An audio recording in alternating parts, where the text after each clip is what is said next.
Crímenes imperfectos. Un brutal asesinato, muchos sospechosos y pruebas contradictorias. Pero los forenses tenían algo muy claro. El asesino conocía a su víctima. Y este simple hecho permitió iniciar la investigación con cierta ventaja. Los escenarios y el mundo del espectáculo ejercen un atractivo irresistible para muchas jóvenes. Y Heather Stigliano, de 19 años, creía hacer todo lo necesario para triunfar. Le gustaba posar, hacer de modelo, aparecer ante el público y además tenía una voz muy bonita. Al terminar el instituto, Heather se había propuesto convertir sus sueños en realidad, pero decidió esperar un año para hacerle un favor a su madre. Yo acababa de superar un divorcio y ella me había prometido que se quedaría conmigo durante un año, hasta que me recuperara de este, y al cabo de ese año hizo sus propios planes y se marchó. Su destino era Myrtle Beach, en Carolina del Sur, donde tenía algunos amigos. Quería entrar en el mundo del espectáculo. Yo sabía que le encantaba cantar, y eso es lo que quería hacer. Creo que este fue uno de los motivos para que se mudara a la zona de Myrtle Beach, porque allí hay mucha industria del ocio. Heather alquiló un pequeño apartamento en esta casa cerca de la playa y empezó a trabajar de camarera. Pero descubrió que era muy difícil encontrar trabajo como cantante y le dijo a su madre que estaba muy desanimada. Quería que fuera a verla. Se añoraba y las cosas no le iban tan bien como hubiera querido. Sería la última vez que Susan oiría la voz de su hija. Una semana más tarde, unos amigos encontraron el cadáver de Heather en su apartamento. Le habían golpeado, acuchillado y estrangulado hasta morir con un cable eléctrico. Fue uno de los asesinatos más brutales que he visto en toda mi carrera.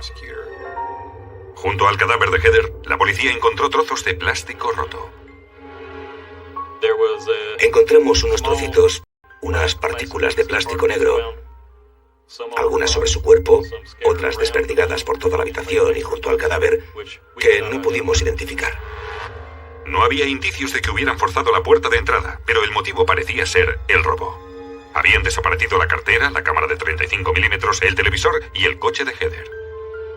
En aquel momento no comprendimos cómo había entrado en la casa, por lo que estábamos muy preocupados y queríamos encontrar al asesino o asesina antes de que pudiera producirse otro crimen. La policía hizo un llamamiento para encontrar el coche de Heather, un Chevrolet Monza de 10 años con matrícula de Pensilvania. Tenemos un sistema informatizado de ámbito nacional a través del FBI en Washington, D.C., llamado NCIC, Centro Nacional de Información Criminal. Podemos introducir los datos de coches robados, cualquier tipo de objetos robados, casi cualquier cosa, y el programa lo busca. Vio y midió las heridas en el cuerpo de Heather. Eran 40 heridas en total.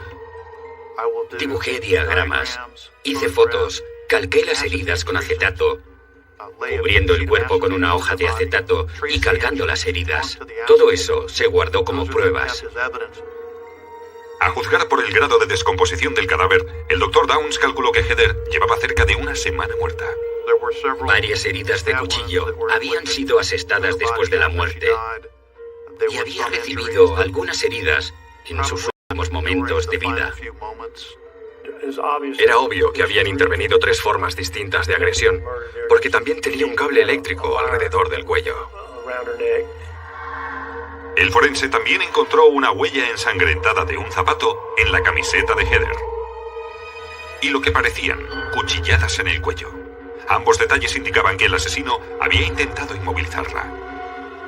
En cambio, no se encontraron pruebas biológicas de que hubiera sufrido una agresión sexual.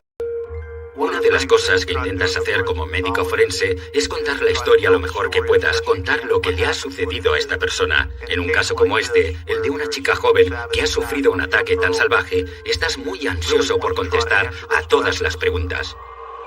En la búsqueda del asesino, los investigadores encontraron una pista significativa en el lugar del crimen. El asesino había colocado un cojín bajo la cabeza de Heather, pero el cojín no presentaba manchas de sangre. Me pareció que alguien lo había puesto allí, que no estaba presente durante el crimen. Y además, el asesino parecía conocerla.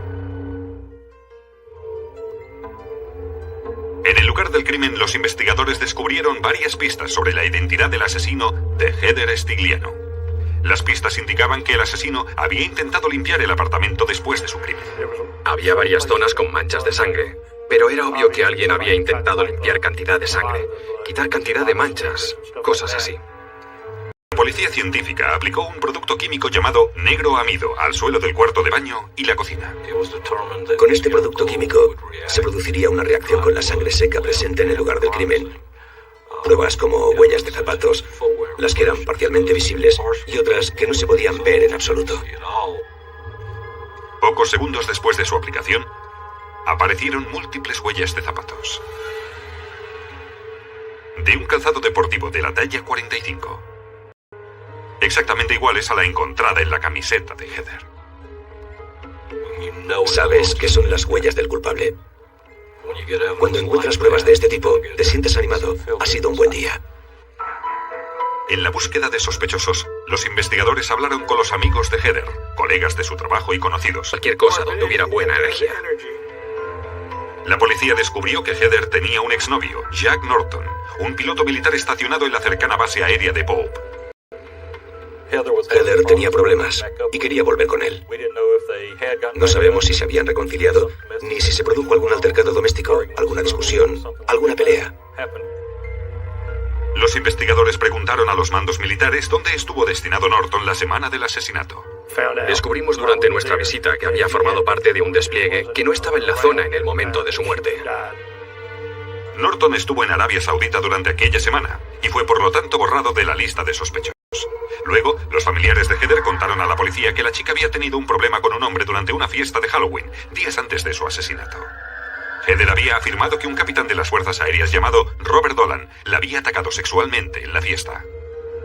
Bueno, ella había bebido un poco más de lo debido y me dijo que creía haber sido violada por el marido de una de las invitadas. Todo sucedió allí mismo, mientras se encontraba inconsciente.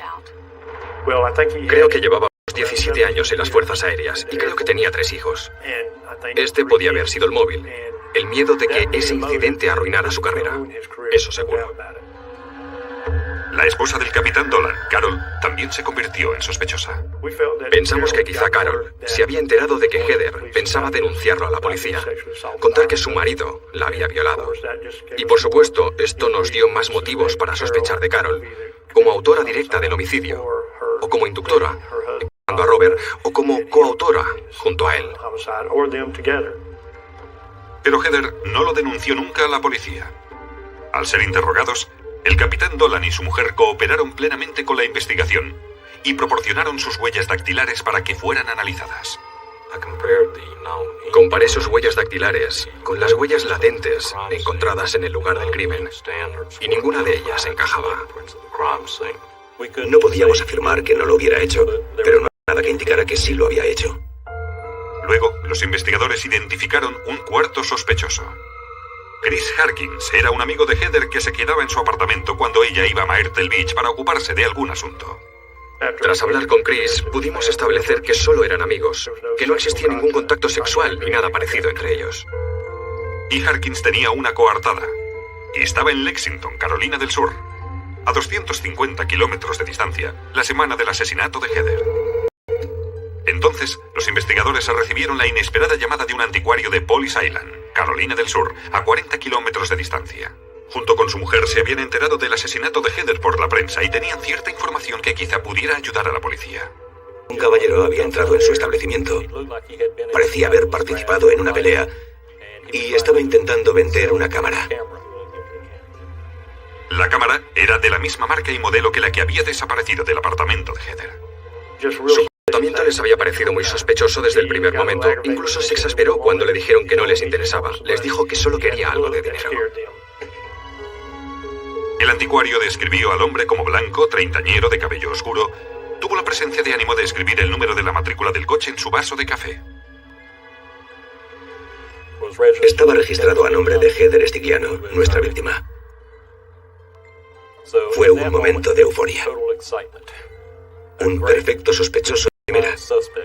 Ahora podíamos avanzar en la investigación. Un anticuario había proporcionado a la policía una detallada descripción del hombre que conducía el coche de Heather Stigliano. A partir de esta descripción, la policía dibujó este retrato robot que fue distribuido por todos los kioscos de prensa del país.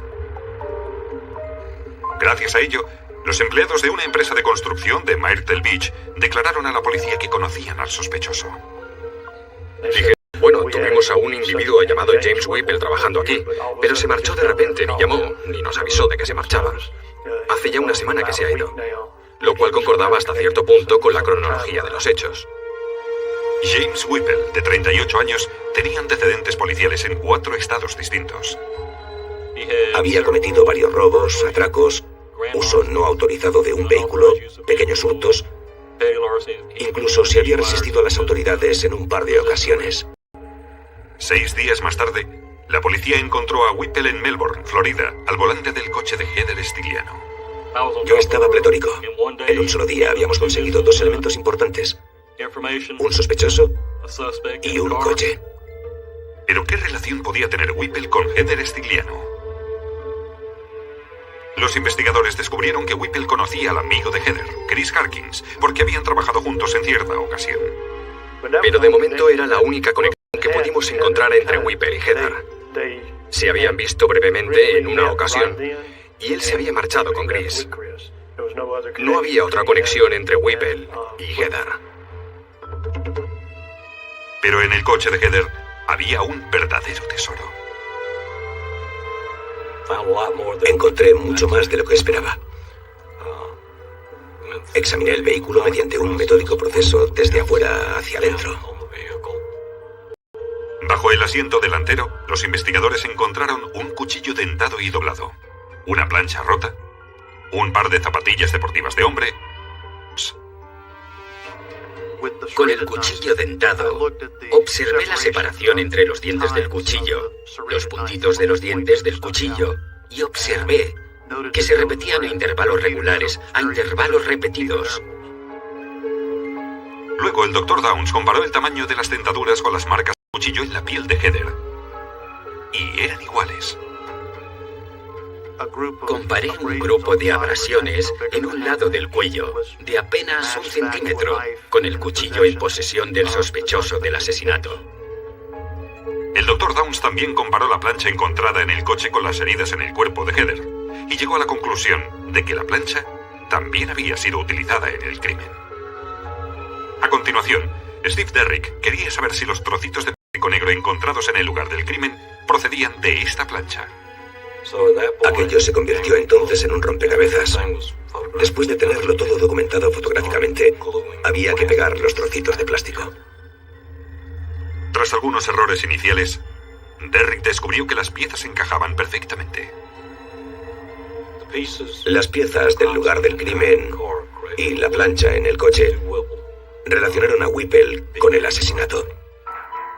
Los investigadores también analizaron las zapatillas deportivas encontradas en posesión de Whipple. Eran de la talla 45, igual que las huellas de zapatos ensangrentadas en la escena del crimen. Steve Derrick cubrió la suela del zapato derecho con polvos rojos estándar para las huellas dactilares. Luego, imprimió la huella en una hoja transparente.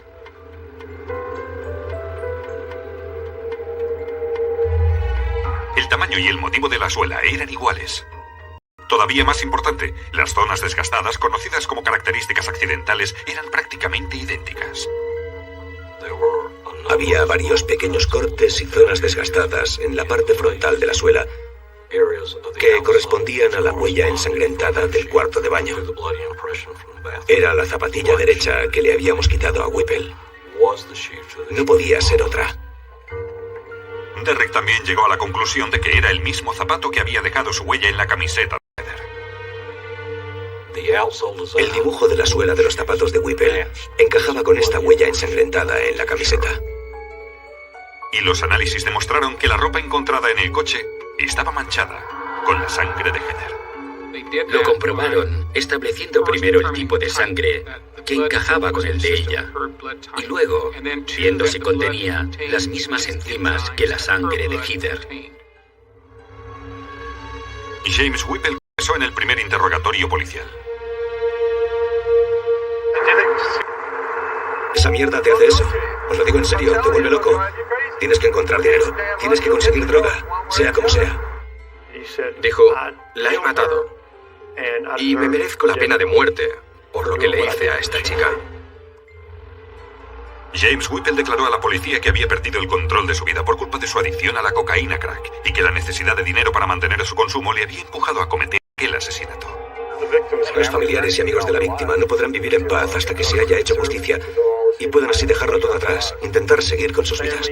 La familia de James Whipple indicó que había tenido serios problemas con las drogas y que estaba muy afectado por lo que había perdido todo: su mujer, su matrimonio, sus hijos, todo, por culpa de las drogas, y que era un problema que no podía controlar en absoluto. James Whipple sabía que Heather trabajaba de camarera, se ganaba bien la vida y solía tener dinero en casa.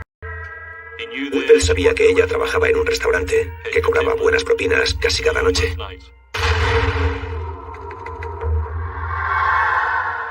La acusación estaba convencida de que Whipple había ido al apartamento de Heather por un solo motivo: dinero. Preguntó a Heather si su amigo Chris estaba en casa.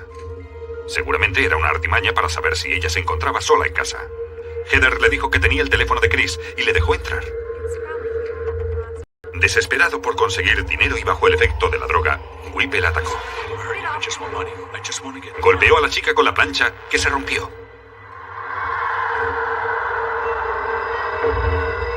Y luego la estranguló hasta morir.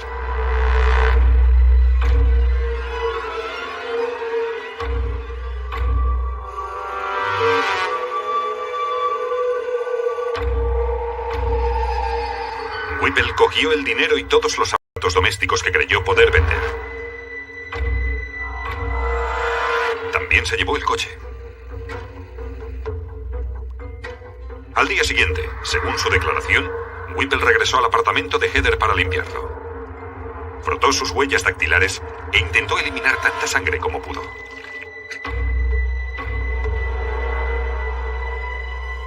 Pero la policía científica encontró las huellas de calzado que había creído limpiar.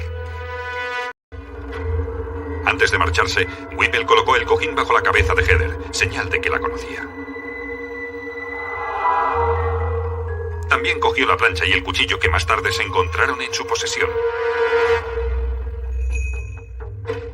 Poco después, intentó vender la cámara de Heather a un anticuario, que lo comunicó a las autoridades.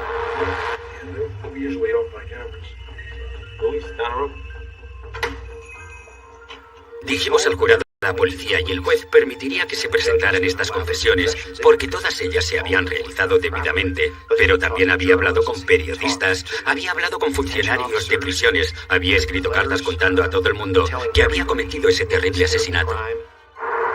Solo quiero decir que lo siento, aunque ya sé que no sirve de nada. También me gustaría decir que soy partidario de la pena capital. Es lo único que me merezco. No había tenido nunca un sospechoso de asesinato que confesara de esta forma y pidiera la sentencia de muerte, que lo repitiera tantas veces. James Whipple fue declarado culpable de asesinato en primer grado, pero no fue sentenciado a muerte. En su lugar, fue condenado a cadena perpetua sin posibilidad de libertad condicional. En mi opinión, fue el segundo caso más horrible en el que he estado involucrado en cuanto al trauma causado a la víctima, la tortura a la que fue sometida, el grado de violencia empleado para cometer el crimen. Me merezco el castigo. Estoy horrorizado por lo que he hecho. Ojalá pudiera devolverle la vida o cambiar de lugar con ella, pero no puedo. Los análisis forenses no tan solo identificaron al autor, sino que documentaron también el grado de brutalidad empleada. La ciencia forense es increíble. ¿Hasta dónde se puede llegar? Las pruebas que se pueden encontrar con un simple cabello, un poco de ADN o lo que sea.